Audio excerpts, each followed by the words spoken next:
সবাইকে design B architects and ইঞ্জিনিয়ার্সের পক্ষ থেকে আমি আর্কিটেক্ট অবিদাস আপনাদের জানাই সুস্বাগতম।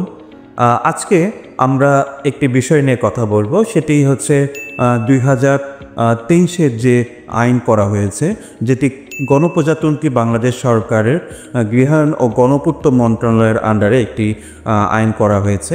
সেই আইন সম্পর্কে আমরা জানব। এটি বিল্ডিং কনস্ট্রাকশন অ্যাক্ট 1952, যেটি অ্যাক্ট নং 2 অফ 1953 এর সেকশন 18 এর প্রদত্ত ক্ষমতা বলে সরকার নিরূপণ বিধিমালা প্রণয়ন করিল। যথা এটা এই বিধিমালাটি হচ্ছে সরকার প্রণয়ন করেছেন। তো সেটি প্রথম অধ্যায়ে বা প্রারম্ভিকে কি আছে আমরা এই সম্পর্কে আমরা একটু জানব। তো যেটি 1 নম্বরে বলা আছে যে সংক্ষিপ্ত শিরোনাম বা প্রয়োগ বা প্রবর্তন, এটি কোথায় প্রয়োগ করা হবে, কোথায় প্রবর্তন করা হবে, এটি সংক্ষিপ্ত একটি শিরোনাম 1-এ বলা আছে। এই বিধিমালা ঢাকা মহানগর ইমারত বিধিমালা 2023 নামে অভিহিত হবে।